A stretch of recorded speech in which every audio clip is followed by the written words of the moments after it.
നിത്യത തീർക്കുന്ന നിമിഷങ്ങൾ എന്ന ഈ പ്രോഗ്രാമിലേക്ക് എല്ലാ മാന്യ പ്രേക്ഷകർക്കും സ്വാഗതം.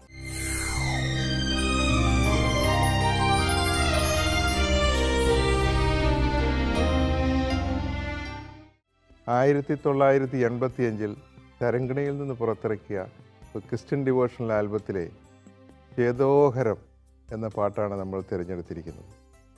ഇതിൻ്റെ സംഗീത സംവിധാനം നിർവഹിച്ചിരിക്കുന്നത് എൽറിച്ച് ഐസക്സ് ആണ്. ഒറിജിനൽ സൗണ്ട് ട്രാക്ക് പാടിയത് ഗാനഗന്ധർവൻ യേശുദാസ്. നമുക്ക് വേണ്ടി ഇന്നിവിടെ ഈ ഗാനം ആലപിക്കുന്നത് കെ എൽ ആൻ്റണി. 1980 ഒരു പാട്ടിൻ്റെ പൂക്കാലമായിരുന്നല്ലോ വെച്ചാൽ. ഈണത്തിലും രചനയിലും എല്ലാം മേന്മയേറിയ ഗാനങ്ങൾ ഇറങ്ങിയ കാലത്ത് മനോഹരമായ ഒരു പുഷ്പം അതിൻ്റെ മുകളിൽ വെച്ചുകൊണ്ട് ഇത്ര ഭംഗിയായിട്ട് രചന തന്ന അച്ഛന് ഞങ്ങൾ ഈ എപ്പിസോഡിലേക്ക് സ്വാഗതം. ഞാൻ ഈ പാട്ട് കേട്ട അന്ന് മുതൽ വിചാരിച്ചിട്ടുണ്ട്, ഇതിനൊരു ഭാരതീയ സംഗീതത്തിൻ്റെ ഒരു പശ്ചാത്തലമുണ്ട്. രചനയിലുമുണ്ട്, ഈണത്തിലുമുണ്ട്. അത് നമ്മൾ ഈ കൗസല്യ സുപ്രഭാതമൊക്കെ രാവിലെ കേൾക്കുന്ന ആ ഫീലിങ്ങിൽ ഈ സായി മിരിയിലേക്കുള്ള ആ ചെറിയ പ്രോഗ്രഷനും അതേമാതിരി തന്നെ ആ ചേതോഹരം എന്ന വാക്കും അച്ഛൻ ഈ പാട്ട് എഴുതിയപ്പോൾ ഈ ഫീലിങ്ങുകളെല്ലാം മനസ്സിലുണ്ടായിരുന്നു. ഈ പാട്ട് ആദ്യം എഴുതിയതിന് ശേഷം ഈണമിട്ട പാട്ടാണ്. ഈ പാട്ട് എഴുതുമ്പോൾ ഒരു ഭക്തൻ്റെ മനസ്സ്, ആ മനസ്സിനെ ഒന്ന് ആവിഷ്കരിക്കുകയായിരുന്നു ഞാൻ ചെയ്തത്.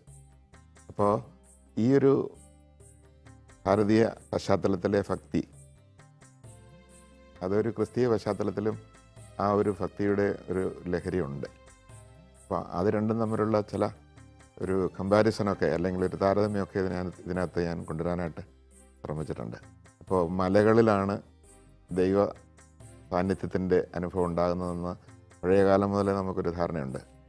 ഉദാഹരണത്തിന് മോശ മലയിലാണ് ദൈവത്തെ ദർശിച്ചത്, സീനായ് മലയിലെ ദൈവത്തിൻ്റെ ദർശനം. അതുപോലെ തന്നെ താബോറിലെ യേശുവിൻ്റെ മറുരൂപപ്പെടൽ, കാൽവരി മല വേറൊരു മലയാണ്. അങ്ങനെ മലകളും ദൈവ സാന്നിധ്യവും ദൈവദർശനമൊക്കെ ആയിട്ട് വലിയൊരു ബന്ധങ്ങളുണ്ട്. ഇപ്പോഴും ചില മലകളാണ് തീർത്ഥാടകർ ദൈവ ദർശനത്തിന് സായുജ്യത്തിനൊക്കെ തിരഞ്ഞെടുക്കുന്നത്. അതെല്ലാം വെച്ചുകൊണ്ടാണ് ഞാൻ ഈ വരികൾ എഴുതാനിടയായത്. നമുക്കിതിൻ്റെ പല്ലവി ഒന്ന് കേട്ടു നോക്കാം. കേട്ടു നോക്കിയിട്ട് സംസാരിക്കാം. ചേതോഹരം ശുഭ്രതേജോമയം ആത്മാവിലാനന്ദ പുളകോൽഗമം ആരാധനീയം സച്ചിദാനന്ദം മുക്തിപ്രദം ദിവ്യസന്നിധാനം. ചേതോഹരം ശുഭ്രതേജോമയം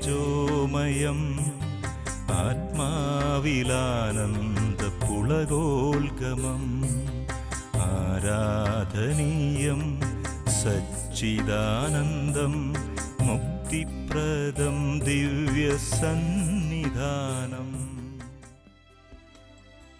ഈ പാട്ട് കേൾക്കുമ്പോൾ ഒരു ഭക്തൻ ദൈവസന്നിധിയിലായിരിക്കുമ്പോൾ അവൻ്റെ മാനസികാവസ്ഥ അച്ഛൻ വർണ്ണിച്ചതായിട്ടാണ് ഞങ്ങളെപ്പോലെയുള്ള സാധാരണക്കാർക്ക് തോന്നുന്നത്.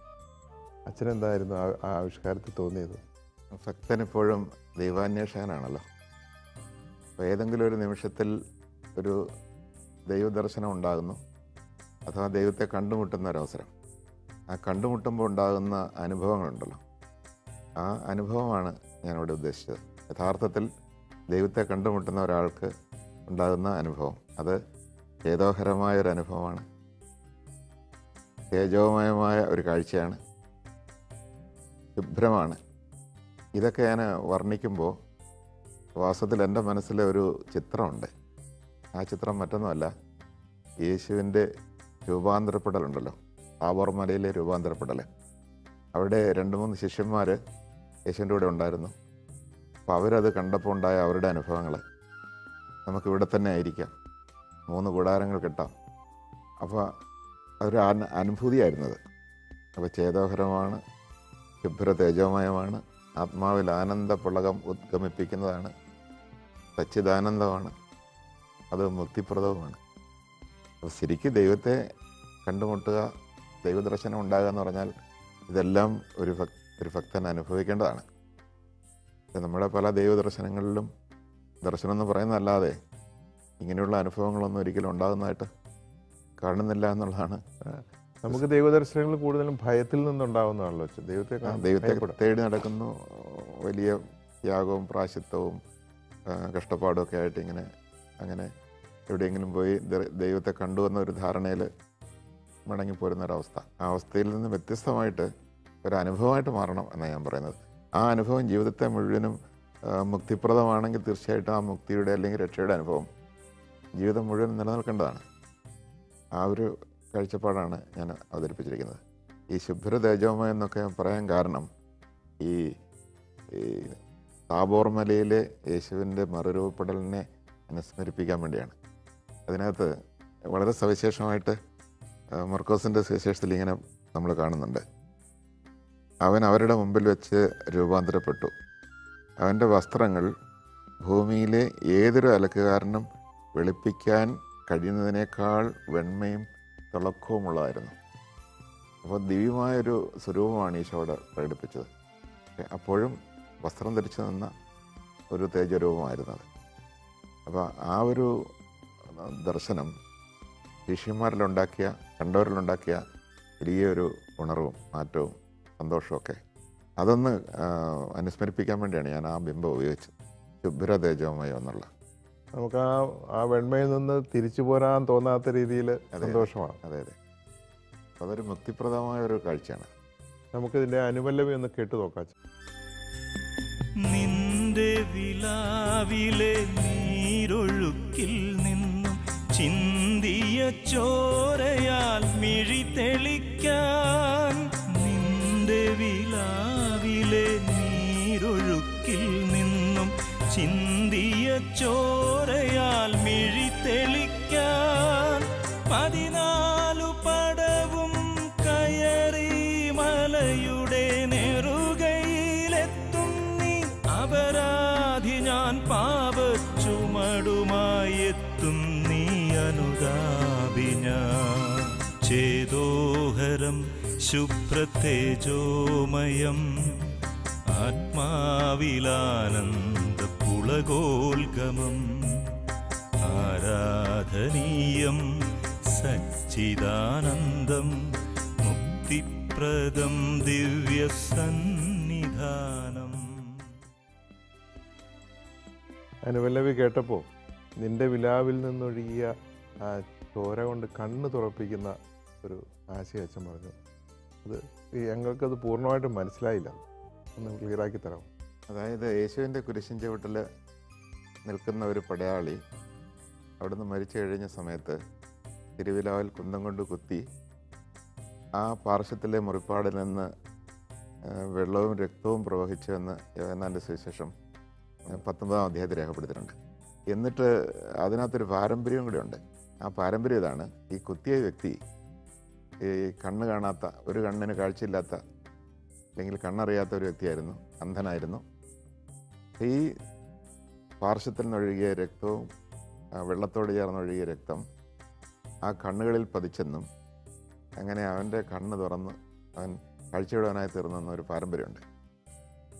ഈ സംഭവത്തെയും ഈ പാരമ്പര്യത്തെയും ഒരു ബിംബമാക്കി എടുത്തുകൊണ്ട് ഒരാശയം ഞാൻ പറയുമായിരുന്നു. മറ്റൊന്നുമല്ല, ശരിയായിട്ടുള്ള ഒരു ദൈവദർശനം ഉണ്ടാകണമെങ്കിൽ, നമ്മുടെ ദൈവത്തെക്കുറിച്ചുള്ള കാഴ്ചപ്പാട് മാറണമെങ്കിൽ യേശുവിൻ്റെ സന്നിധി ചെല്ലണം. യേശുവിൻ്റെ അവിടുന്ന് പറയുന്നുണ്ട്, വെള്ളത്തെക്കുറിച്ച് പറയുന്നുണ്ട് എപ്പോഴും, ദാഹിക്കുന്നവർ എൻ്റെ അടുക്കൊന്ന് കുടിക്കട്ടെ. ഇപ്പോൾ രക്തവും വെള്ളം ഒഴിയെന്ന് പറയുമ്പോൾ അതിനകത്ത് ഒരുപാട് വിശദീകരിക്കാനുണ്ട്. പക്ഷേ ഇവിടെ നമുക്ക് പ്രധാനപ്പെട്ട കാര്യം ദൈവത്തെക്കുറിച്ചുള്ള ശരിയായ ഒരു ദർശനം കിട്ടാൻ, അല്ലെങ്കിൽ ഒരു കാഴ്ചപ്പാട് കിട്ടുക. അതാണ് ഏറ്റവും പ്രധാനപ്പെട്ട കാര്യം. ദൈവത്തെക്കുറിച്ച് നമുക്ക് കിട്ടുന്ന കാഴ്ചപ്പാട് ശരിയാണെങ്കിൽ നമ്മുടെ ജീവിതത്തിൽ ആ മാറ്റം ഉണ്ടാകും.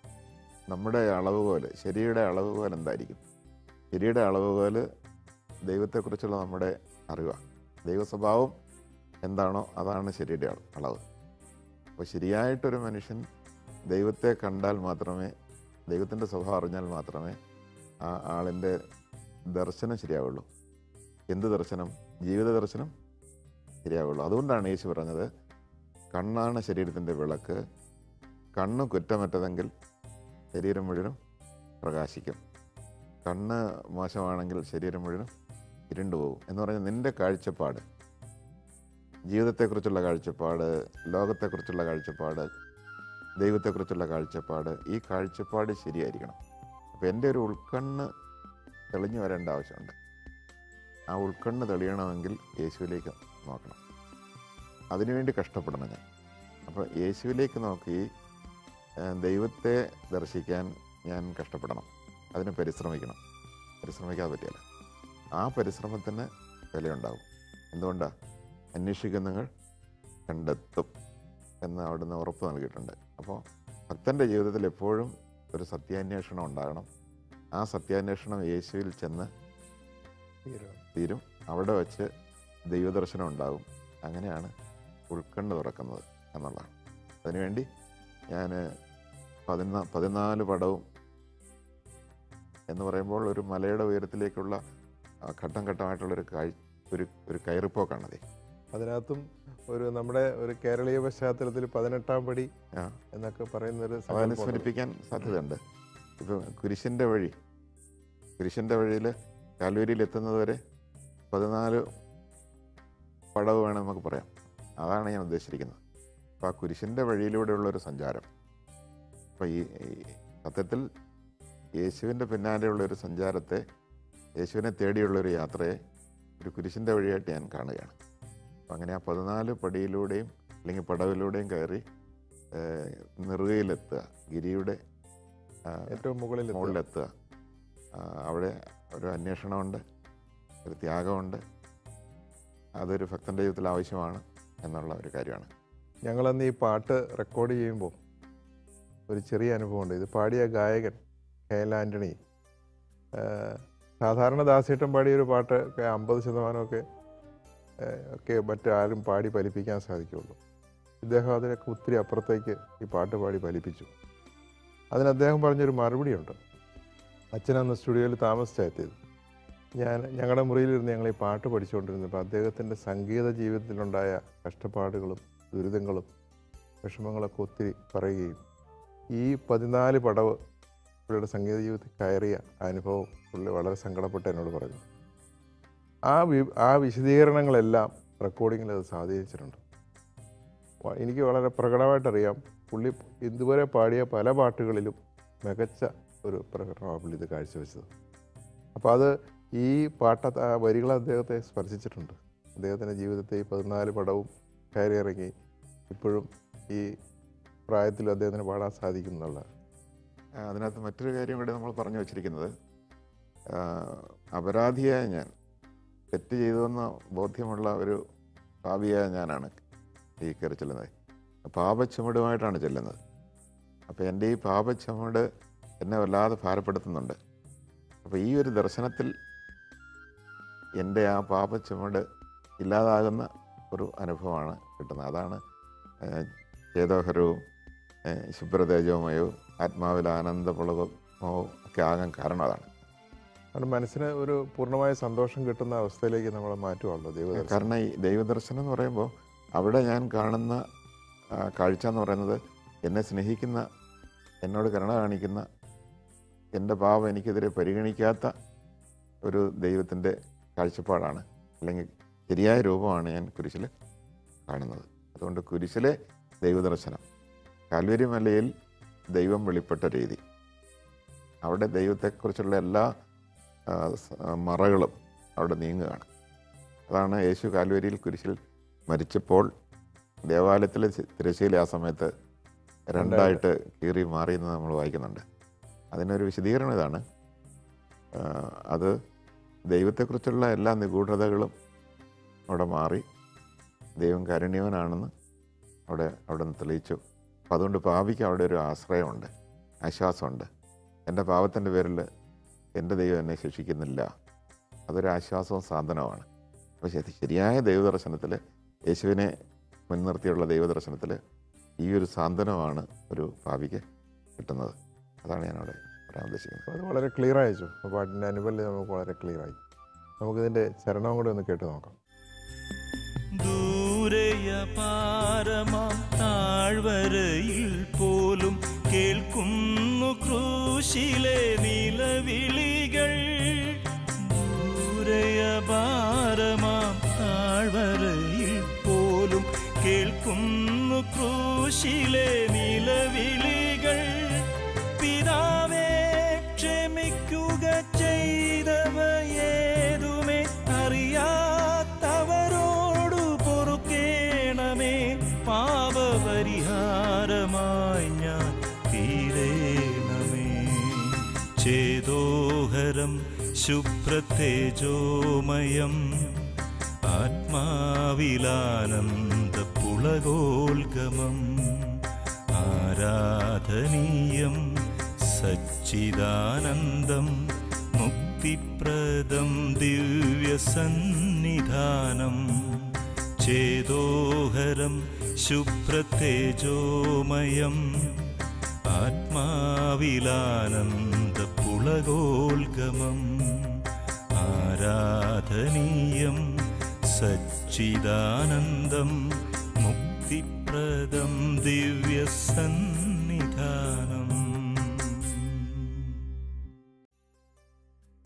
ഈ പാട്ടെഴുതുമ്പോൾ അച്ഛൻ പലപ്പോഴും എന്നോട് പറയാറുണ്ട്, ഈ പദങ്ങൾ തിരഞ്ഞെടുക്കുമ്പോൾ ഒരേ അർത്ഥങ്ങൾ വരുന്ന ഒരേ സിറ്റുവേഷൻസിൽ ഇങ്ങനെ തിരക്കാൻ കാണുന്നത്. ഇതിനകത്ത് ദൂരെ അപാരമാം താഴ്വര എന്ന് അച്ഛൻ പ്രയോഗിച്ചിരിക്കുന്നത്. അപ്പോൾ ഈ അപാരമായ താഴ്വര അതെന്താണെന്ന് മനസ്സിലാവും.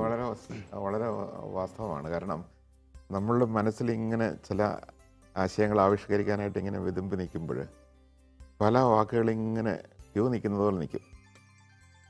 അപ്പോൾ ഒരെണ്ണം പ്രയോഗിച്ച് കഴിയുമ്പോൾ നമുക്ക് തോന്നും ഇതിനേക്കാൾ നല്ലത് വേറെ ഒന്നല്ലേ, അത് വെച്ച് നോക്കും. അപ്പോൾ ഈ ധ്വനിയും വളരെ പ്രധാനപ്പെട്ടാണല്ലോ.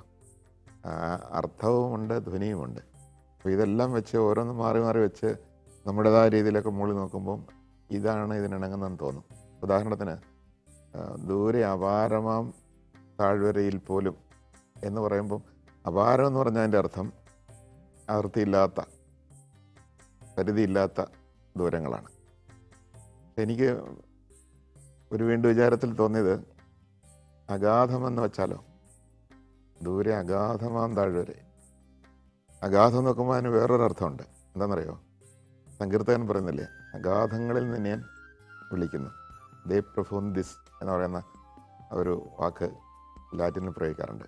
അപ്പോൾ എന്ന് പറഞ്ഞാൽ വളരെ അധപ്പതിച്ച അവസ്ഥയിൽ നിന്ന്, ആ അധപ്പതിച്ച ഒരു പാപാവസ്ഥയിൽ നിന്ന് പോലും ഒരാൾ കരയുന്നുണ്ട്. അപ്പോൾ അവിടെയും ഈ സ്വരം കേൾക്കുന്നു എന്നർത്ഥം വരും. അപ്പോൾ ഞാൻ അപാരം എന്ന് ഉദ്ദേശിച്ചത് മതങ്ങളുടെയും വിശ്വാസങ്ങളുടെയും അപ്പുറത്തേക്ക് പോകുന്നു എന്നുള്ളതാണ്. അതുകൊണ്ടാണ് അപാരം തിരഞ്ഞെടുക്കാനായിട്ട് കാരണം. അപ്പോൾ ഇതൊരു മതത്തിൻ്റെ പരിധി നീക്കുന്നതല്ല, മനുഷ്യവർഗത്തെ മുഴുവനും അതിർത്തിയില്ലാത്ത മേഖലകളിലേക്ക് എത്തുന്ന ഒരു സന്ദേശമാണ്. എന്താണത്? പിതാവേ ക്ഷമിക്കുക, ചെയ്തവയേതുമേ അറിയാത്തവരോട് പൊറുക്കണമേ. അപ്പോൾ ദൂരെ അപാരമാം താഴ്വരകളിൽ പോലും കേൾക്കുന്നു കുരിശിലെ നിലവിളികൾ എന്ന് പറഞ്ഞപ്പോൾ എനിക്ക് വേറൊരു ചിന്ത വന്നു. നിലവിളിയേക്കാൾ നല്ലത് കേൾക്കുന്നു കുരിശിലെ വിധിവാചകം എന്ന് എഴുതിയാലോ. മനോഹരമായ ഒരു വാക്കാണത്. കാരണം എന്നാൽ പിതാവ് വിധി മുഴുവൻ പുത്രനെ ഏൽപ്പിച്ചിരിക്കുന്നു. അതുകൊണ്ട് ഇനി വിധിക്കുന്നത് പുത്രനാണ്. അപ്പോൾ പാപിയെ വിധിക്കേണ്ടവൻ പുത്രനാണ്. വിധിക്കേണ്ട പുത്രൻ്റെ ഒരു വിധിയാണ് കുരിശിൽ കിടക്കുന്നത്. അവിടെ നമ്മൾ കാണുന്നത് എന്താണ് ആ വിധി? ആ വിധി ഇതാണ്, കുറ്റമുക്തനാക്കുന്ന വിധിയാണ്. ഇവർ ചെയ്തെന്തെന്ന് ഇവരറിയുന്നില്ല, അതുകൊണ്ട് ഇവരോട് ക്ഷമിക്കുക എന്നുള്ളതാണ്. അപ്പോൾ ദൂരെ അഗാധമാം താഴ്വരയിൽ പോലും കേൾക്കുന്നു കുരിശിലെ വിധിവാചകം എന്നാക്കിയാലോ എന്നൊക്കെ ഓർത്തു. അത് ഇങ്ങനെയൊരു വിശദീകരണം ഒന്നും കൊടുക്കാൻ നമുക്കെപ്പോഴും പറ്റിയല്ലോ. അപ്പോൾ അതുകൊണ്ട് അതിനേക്കാൾ ഒരുപക്ഷെ ആ സാഹചര്യത്തെ വിശദീകരിക്കാനായിട്ട് മറ്റേതായിരിക്കും നല്ലതെന്ന് വിചാരിച്ചിട്ട് അങ്ങനെ എഴുതി. അങ്ങനെ എപ്പോഴും വാക്കുകളിങ്ങനെ എഴുതി കഴിഞ്ഞ് സംഭവിക്കും. ചിലപ്പോൾ എഴുതി കഴിഞ്ഞ് തോന്നും, ഓ ഈ വാക്കിനേക്കാൾ നല്ലത് ഈ വാക്കായിരുന്നു, അല്ലെങ്കിൽ ആ പ്രയോഗമായിരുന്നു. അങ്ങനെ പല പാട്ടിനെ സംബന്ധിച്ചും എഴുതി കഴിഞ്ഞ് ഇങ്ങനെയൊന്നും വെക്കാൻ കഴിഞ്ഞില്ലല്ലോ എന്നൊക്കെയുള്ള ചിന്ത ഉണ്ടാവും. അത് എൻ്റെ പാട്ടിനെ കുറിച്ച് മാത്രമല്ല, മറ്റു പാട്ടുകൾ കേൾക്കുമ്പോഴും എനിക്ക് ഈ ഒരു പ്രശ്നമുണ്ട്.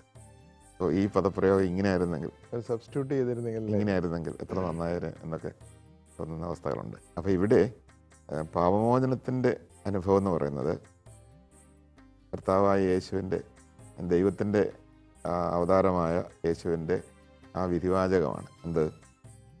ഒരു പാപിയെ നോക്കിക്കൊണ്ട് ഇവൻ ചെയ്തെന്തെന്ന് ഇവൻ അറിയുന്നില്ല, അതുകൊണ്ട് ഇവനോട് ക്ഷമിക്കണം. ക്ഷമിച്ചാൽ മാത്രം പോരാ, പൊറുക്കുകയും ചെയ്യണം. പൊറുക്കുക എന്ന് പറയുന്നതും ക്ഷമിക്കുക എന്ന് പറയുന്നതും വ്യത്യാസം ഒരു എപ്പിസോഡിൽ നമ്മളത് പറഞ്ഞിട്ടുണ്ട്. എങ്കിലും അത് കേൾക്കാത്തവർക്ക് വേണ്ടി ഒരു വാചകത്തിൽ പറയാം. ദൂർത്തപുത്രൻ തിരിച്ചു വരുന്നു. പിതാവ് അവനോട് ക്ഷമിച്ചു. പക്ഷേ ക്ഷമിച്ച് അവൻ വീടിന് പുറത്താണെങ്കിൽ പിന്നെ ക്ഷമിച്ചതുകൊണ്ട് മാത്രം അവന് പൂർണ്ണ അനുഭവം ഉണ്ടാകുന്നില്ലല്ലോ. അപ്പോൾ ക്ഷമിച്ചു, അതോടൊപ്പം തന്നെ പുറത്ത് അവനെ സ്വീകരിച്ച് നഷ്ടപ്പെട്ടതല്ല അവന് തിരിച്ചു കൊടുത്തു. അപ്പോൾ അതാണ് പൊറുക്കൽ എന്ന് പറയുന്നത്. അപ്പോൾ ക്ഷമിക്കുക മാത്രമല്ല, നഷ്ടപ്പെട്ടതെല്ലാം ഒരു പാപിക്ക് തിരിച്ചു കൊടുക്കുന്നു. ആ തിരിച്ചു കൊടുക്കുന്നത് അവൻ സ്വീകരിക്കാൻ ഇടയാകുമ്പോഴാണ് ഈ ദൈവാനുഭവം അല്ലെങ്കിൽ ദൈവദർശനം ചേതോഹരവും തേജോമയവും ആത്മാവിൽ ആനന്ദപുളകോദ്ഗമവും ആരാധനയും സച്ചിദാനന്ദവും മുക്തിപ്രദവുമായിട്ട് മാറുന്നത്. അതാണ് അതിനകത്ത് ഏറ്റവും സന്തോഷമായൊരു കാര്യം എന്ന് വെച്ചാൽ ഈ പാട്ടൊക്കെ മനുഷ്യർക്ക് മനസ്സിലാവുന്നതിനേക്കാൾ കൂടുതലൊരർത്ഥം, അതായത് എല്ലാ മതങ്ങൾക്കും അപ്പുറത്തേക്ക് ഈ ക്രിസ്ത്യൻ സന്ദേശം അപാരം എന്നുള്ള വാക്ക് ഉപയോഗിച്ചത്. കാരണം എല്ലാ മതത്തിലെയും ഭക്തന്മാർ ദൈവത്തിൻ്റെ സാന്നിധ്യം ഉണ്ടെന്ന് കരുതുന്ന ഒരിടത്ത് പോയി ഏതോ ഒരു പ്രതിഷ്ഠയിലേക്ക് നോക്കി അവരങ്ങ് പോകുന്നതല്ലാതെ അവർക്കൊരിക്കലും ഒരു സാന്ത്വനം കിട്ടുന്നില്ല. അതായത് നിൻ്റെ പാപം നിന്നോട് ക്ഷമിച്ചിരിക്കുന്നു. പാപത്തിൻ്റെ ചുവടുമായിട്ടൊക്കെ ആയിരിക്കാം മല കയറുന്നത്. പക്ഷേ അവർ പാപത്തിൻ്റെ മാത്രമല്ല, പലരും പുണ്യത്തിൻ്റെ ചുവടും കൂടെ കൊണ്ടുപോകും. കാരണം എൻ്റെ ഭാഗത്ത് നിന്ന് ഇത്രയൊക്കെ പുണ്യം ഞാൻ ചെയ്തിട്ടുണ്ട് ഒരു ക്ലെയിം. ഇവിടെ ഒരു പുണ്യവും ആവശ്യമില്ല. ഒരു പുണ്യത്തെക്കുറിച്ചും ഞാൻ തരുന്നതേ ഉള്ളൂ പുണ്യം. അതുകൊണ്ട് നിനക്ക് സൗജന്യമായിട്ട് ഞാൻ തരുന്നതേ പുണ്യമുള്ളൂ. അതുകൊണ്ട് നീ പുണ്യമായിട്ട് ഇങ്ങോട്ട് വരണ്ട, നീ പാപവും കൊണ്ടുപോവാ. അപ്പോൾ പാപം ഞാൻ നീക്കുകയും പകരം നിനക്ക് എൻ്റെ വിശുദ്ധി, എൻ്റെ നന്മ, എൻ്റെ ജീവൻ സൗജന്യമായിട്ട് തരികയും ചെയ്യാം. അത് സ്വീകരിച്ചുകൊള്ളുക എന്ന് പറയുന്ന അവസ്ഥ, അത് യേശുവിൻ്റെ സന്നിധിയിൽ മാത്രമേ നമുക്കിത് കാണാൻ പറ്റുന്നുള്ളൂ. അല്ലാത്തടത്തോടത്തും നമുക്ക് കാണാൻ പറ്റുന്നില്ല. അതുകൊണ്ട് മറ്റൊരു മതവിശ്വാസത്തെയും നമ്മൾ കുറച്ച് കാണിക്കുകയല്ല, ഒരു സത്യം ഇവിടെ പറഞ്ഞു മാത്രമേ ഉള്ളൂ. വളരെ ക്ലിയറായി വെച്ചോ. കാരണം ഓരോരുത്തർക്കും അവരവരുടെ വിശ്വാസം വലുതാണ്. ആ വിശ്വാസികളെ നമ്മൾ ആദരിക്കുന്നു, അവരുടെ അനുഷ്ഠാനങ്ങളെ നമ്മൾ ആദരിക്കുന്നു. സത്യം പറയണം എന്നുള്ളതുകൊണ്ട് സത്യം പറയണം. നമുക്ക് ഈ പാട്ടൊന്ന് മുഴുവനായിട്ട് കേട്ട് നോക്കാം.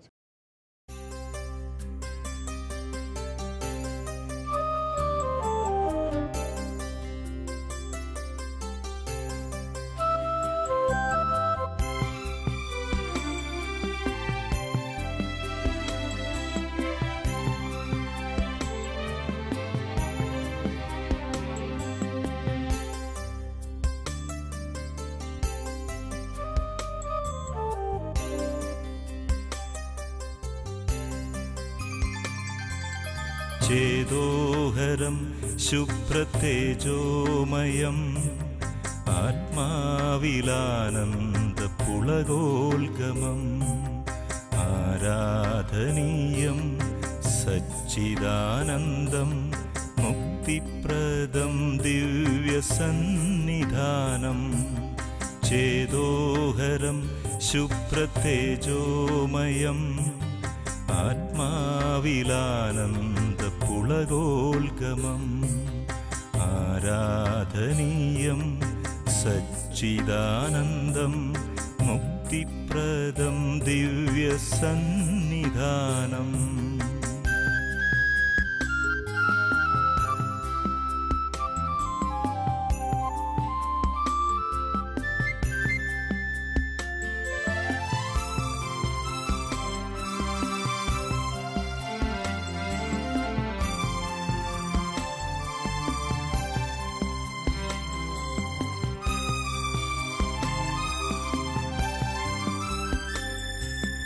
നിന്റെ വിലാവിലെ നീരൊഴുക്കിൽ നിന്നും ചിന്തിയ ചോരയാൽ മിഴി തെളിക്കാൻ.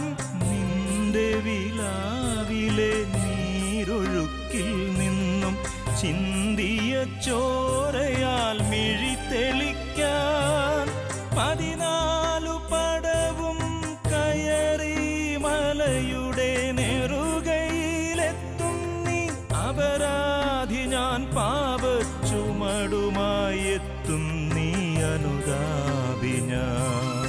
ചേതോഹരം ശുഭ്രതേജോമയം ആത്മാവിലാനന്ദ പുളകോൽഗമം ആരാധനീയം സച്ചിദാനന്ദം മുക്തിപ്രദം ദിവ്യസന്നിധാനം.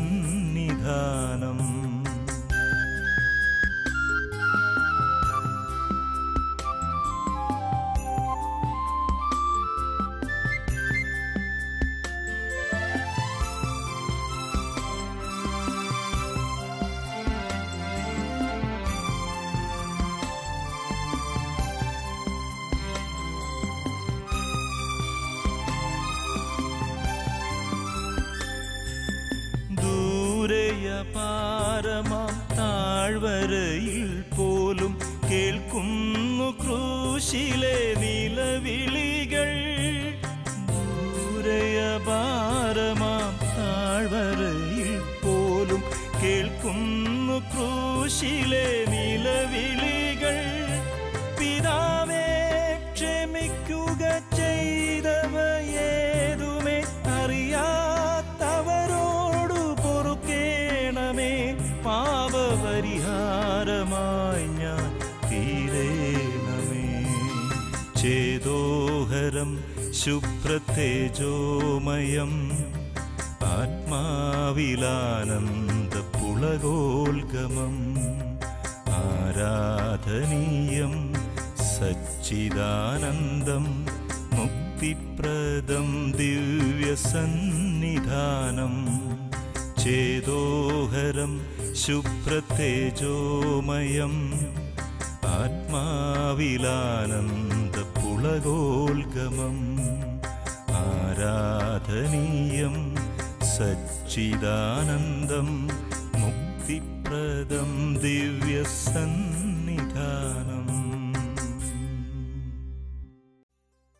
ഈ ക്രിസ്ത്യാനിറ്റിയുടെ ആ വലിപ്പത്തെപ്പറ്റി വളരെ ചെറിയ വാക്കുകളിൽ അച്ഛൻ അത് മനസ്സിലാക്കി തന്നിട്ടുണ്ട്. ഇതിൻ്റെ റെക്കോർഡിങ് സമയത്ത് അച്ഛനൊരു അനുഭവം ഉണ്ടായ കാര്യം എന്നോടൊരിക്കൽ പറഞ്ഞിട്ടുണ്ട്. അതൊന്ന് പറയണത് നല്ലതാണ്. എൽഡ്രിച്ച് ഐസക്സിനെ കുറിച്ചാണ് യേശുദാസ് സാറൊരു കമൻ്റ് ചെയ്തു. മറ്റൊന്നുമല്ല, അദ്ദേഹത്തിൻ്റെ ജ്യേഷ്ഠൻ എമിൽ ഐസക്കുമായിട്ട് ഒന്നിച്ച് അദ്ദേഹത്തിൻ്റെ ഗാനമേളയിൽ ഗിറ്റാറിസ്റ്റ് ആയിരുന്നല്ലോ. അന്ന് റഷ്യയിൽ പോവുകയൊക്കെ ചെയ്തൊരു പശ്ചാത്തലമൊക്കെ ഉണ്ടല്ലോ.